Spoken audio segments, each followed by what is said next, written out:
Hello दोस्तों, कैसे हैं आप लोग। उम्मीद करता हूं कि आप सब अच्छे में होंगे और काफ़ी मज़े में होंगे। आप में से कई लोग हैं जो टाइगर 24 मूवी के बारे में जानते होंगे, जो हाल ही में अमेजॉन प्राइम पर रिलीज हुआ है। और ये मूवी रणथंबोर नेशनल पार्क के बहुत ही फेमस टाइगर उस्ताद पर है। दोस्तों, इस मूवी के डायरेक्टर सर वारन पेरेरा को हमने अपने शो पर बुलाया था, क्योंकि आप लोगों में से कई लोगों ने रिक्वेस्ट किया था कि डायरेक्टर का इंटरव्यू लें, इसलिए हमने आप लोगों के लिए ये किया है। इसलिए इंटरव्यू को देखिए। जल्द ही इस संडे को वो हमारे साथ रणथंबोर नेशनल पार्क से लाइव आएंगे और हमारे साथ जुड़ेंगे। फिलहाल आप इंटरव्यू देखिए। Hello, sir. Hey, how you doing? Yeah, it's our golden opportunity for us to have you in our show, and thanks from all the Phylum subscribers, viewers, for making a wonderful documentary and coming to our show. We are very delighted to have you on our show. Before Welcome. starting Q&A, I will ask you some questions and all. You just have to answer. It's a small. I don't take so much time of yours. So, first question I just want to ask you, sir. And before starting the question, I want to tell my audience, those who don't know about Tiger 24, I just want to tell them that Tiger 24 is movie which is available on Amazon Prime, and the movie is very unique and outstanding Tiger documentary, which is directed by you only, sir. So can you tell our viewers what are the difficulties, what are the things you have faced while filming the movie Tiger 24?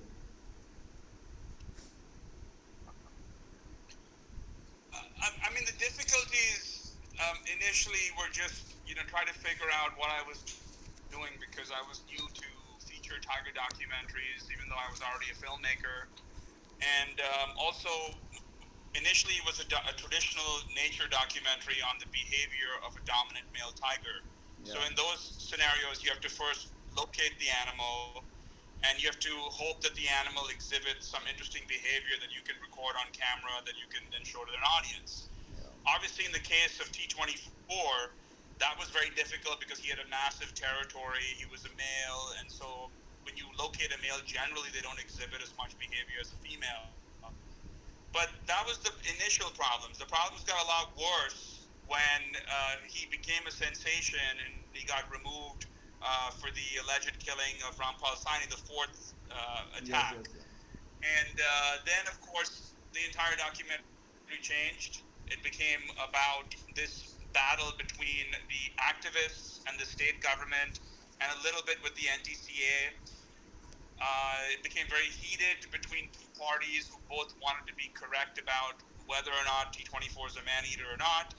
And also it became difficult for me to expand the scope of the documentary into understanding the Wildlife Protection Act of India, to really make a serious conservation documentary, and for me to directly enter the homes, under the offices, and deal with activists, the forest department, the state government, the central government, and it basically became a more complex, nuanced documentary that required more of my attention, more resources, more time, more understanding. But ultimately, I think it was worth it because it makes for a more interesting film. yeah. As we all know that you have tracked Tiger 24, aka Ustad, for a very long time. So, and recently you have visited to Ranthambore National Park also. Can you tell us this time without Tiger 24, is Ranthambore the same, or what is the difference you feel? Ranthambore is not for me. I think T24 is Ranthambore's most famous tiger. Yeah. Will always be his most famous tiger. He was a special tiger. He was a true dominant male. There's not been a dominant male after T24 has been removed in the same kind of sense. I mean, there's T120 who's sort of dominant right now, but T24 was really sort of the king of that area, and I thought he was an incredible tiger, a special tiger, had a huge dynamic of emotions within me when I saw him. And part of me thought, he looked deadly and intense because he was huge, Yeah. and had these really Yeah. fiery eyes and these huge canines. On the other hand, he was also a very like loving father, and like and was very like friendly to me when I was on the jeep, and so to me it was just really special to see him, and it's special to see any wild tiger, but with him it was particularly special. And to me, Ranthambore is still beautiful. I still love going there. I'm actually going to go there again this week, but it's not the same without T24. And these are the qualities that makes T24 a whole different from other tigers. Well, I mean, the qualities that made him different before he became famous were, but he was generally larger than most of the Ranthambore tigers. So he was about 260 kilograms, and most of the Ranthambore tigers weigh in less than that. He had a massive territory. He was monogamous to Noor, which is also kind of rare. He was a pretty good father with the cubs, which is rare. He had a massive following, and before he was removed, he was kind of known in an affectionate way as a man-eater, because people would talk about how he was a man-eater and would also scare the poachers away, right? So there was always this following from the activist type of audience, which wanted to look at whatever his qualities were in a positive spin. So yeah, he was just for those reasons special. And for me, the first time I saw him was May 2012.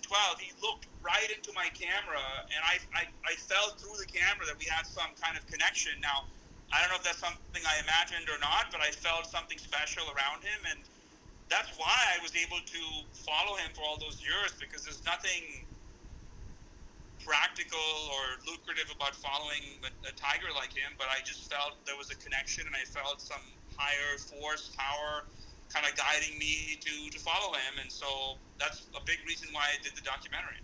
When I was seeing the documentary, there was a person who said, "I'm a big fan of Ustad. That's why I have put a number plate, his photo in the number plate in the documentary." Yeah, it was like Yeah. these kind of things that time people used to have while Ustad was there in Ranthambore. When Ustad shifted from Ranthambore to the zoo, that time Noor was alone. Tigress Noor was alone, and she is alive now also. So this time when you went to Ranthambore without Tiger 24, without Ustad, how she is doing? Is she okay? Is she good? What are, what other thing have you seen in Noor now? I mean, Noor is surviving as well as a full-grown, wild tigress can. Now, an aging tigress. Obviously, when T24 was initially removed, there was a huge disturbance, and a new male came in called T57, who now has actually passed away himself. But she's surviving. She's a survivor. She's had multiple matings. I think a lot of them are false matings because of survival. Her territory is dramatically reduced. She's almost lost one of her canines, which is just the reality of being, an older tigress. But she's still a deadly, capable hunter. She's still, I think, now the main female, in Ranthambore, and probably the most important female after Muchli. Muchli was actually T24's grandmother, if you look at it. So I think probably Noor, Muchli, and maybe Krishna are the most important, tigresses of Ranthambore. Yeah. When I was seeing the documentary and Ustad shifted from the park, the way Noor was looking for him, it makes me cry. Okay, it was wonderful footage you have taken. It was nice documentary, and for those who don't know, I I can definitely tell them, please just go and watch at least for one time. You won't regret. One more thing, just I want to say that, sir, is there any future project, future wildlife film you want to make? Any project you have after Tiger 24? Yeah, I shot another documentary called The Bamera Tiger, or maybe it's just going to be called Bamera, on a huge dominant male in Pandavgarh. Yeah. And I've already shot it. I think my vision to complete it is to finish it with animation. it just took a lot out of me to make Tiger 24. So I'm a bit nervous about even going there because there's a lot of people on the media and a lot of sort of cheerleaders that want me to do these films, but no one really wants to, step up and actually make it or provide any financing for Yes. these things. So you get it's really tough to make independent films, Yeah. and it's not just for me, for any independent filmmaker, because these days there's free content on YouTube, there's Instagram, which we're on, there's TikTok, Yeah. there's a whole new culture of people who've grown up with free, being able to watch things for free, and so it's just a very tough time in the world of independent film. So you pretty much, if you're making a conservation film, especially a documentary, you have to realize you're going to lose your money and Yeah. lose your time. And I barely afforded doing that with Tiger 24. I hope to seek some partners to finish Pomera. I would love to do it. I think it's an epic story, different from T24. It's about like father and son tigers taking over each other's kingdoms, in the Thala zone, all that stuff. But yeah, I mean, let's see what happens. Maybe there are a lot of people who love Tiger 24, and I maybe think. some producer or financier will maybe want to do it with me. I think it is one of the biggest reason why people are not investing money on tiger or in wildlife films or conservation films, because people are not that much interested in watching or making movies. What do you think about this? No, I think there's an audience, an established system, and established companies to make these nature documentaries, right? There's used to be the BBC. Now there's another company. It's Yeah. called Silverback that's replaced them, or not really replaced them, but kind of is doing what they did. And so then there's like stuff like Our Planet, on Netflix and similar things like that, and those involve multiple amazing wildlife cameramen and women that take these gorgeous shots that are then strung together to tell a story. Usually, that story is not as nuanced and does not really represent the ground reality as much as Tiger 24. Yeah, yeah, But it yeah. makes for easy viewing. It makes for beautiful, almost wallpaper, and it's marketed really well. So because I think they know that people who want to watch those are just looking for these amazing shots and their jaws kind of drop by the photography.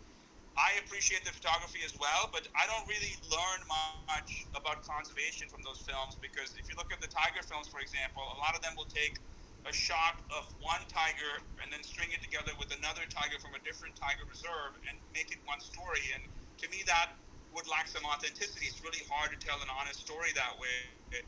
But to answer your question, that is where the money is. That is where the economy of nature documentaries is. It's not in doing something like Grizzly Man or Tiger 24 or Trophy like I did. So it's up to the audience, and it's up to the streaming companies out there to decide that they want to promote interesting independent films, like if they consider mine that or somebody else's. And I think it makes for a more diverse, richer, and more arguably important experience to watch a tiger documentary that actually is dealing with something real. Yeah. Okay, sir, we have asked a lot of questions to you. I just don't want to take so much of your time because you are already busy. And thanks again for giving us your valuable time. Before ending this interview, just tell us and our viewers about Tiger 24. Let them go and watch the movie. Just tell them again, sir. Yeah, I mean, I'll say a couple things. I mean, so one thing I will say last year that I felt really encouraged by the industry was there's a huge wildlife festival and awards festival called Wildscreen in Bristol, in the United Kingdom, and I felt really good that they've nominated my film and they also awarded it with a major Yeah. award, against like top players like BBC, Terra Mater, Netflix, and I thought it said a lot about their judges and their jury and how they made this decision, and they didn't have to include me. So So I really feel like, in that sense, there's hope for independent filmmakers that they actually watched the film and they actually chose to nominate me and give me an award ultimately. And the same thing with Jackson Wild Media Awards. They took up Tiger 24 and I was a finalist against some like top companies like BBC and Terramata Studios. But to your audience, of course, I mean, I hope you guys watch Tiger 24. Yeah. It's available on Amazon. It's available in 4K. So watch it in 4K because that's where it looks the best. And if you for the super fans, there's another version on Vimeo on demand which has a bunch of extras, including deleted scenes, director's commentary, and I'm going to keep updating that every 3 months with new stuff because I've got like terabytes of footage on Tiger 24 that I want to be able to show people that are just going to sit on my hard drive. So for super fans, that's another option. Okay. Thank you so much, sir. Thank you so much for giving your valuable time. And next time again we will come with another interview, and that time we'll have live video with our fans. They will ask you questions. Soon we will plan, and again give us your time so that we can have a live session also. Thank you, sir. उसके लिए में हिंदी बात करना पड़ेगा ना हाँ करेंगे, कोई तेरा दिक्कत फैंस के नहीं लिए है। करेंगे इंग्लिश हिंदी जो भी हाँ इंग्लिश मिलके करेंगे सर, हिंदी इंग्लिश। ओके हाँ okay thank you so much thank you sir.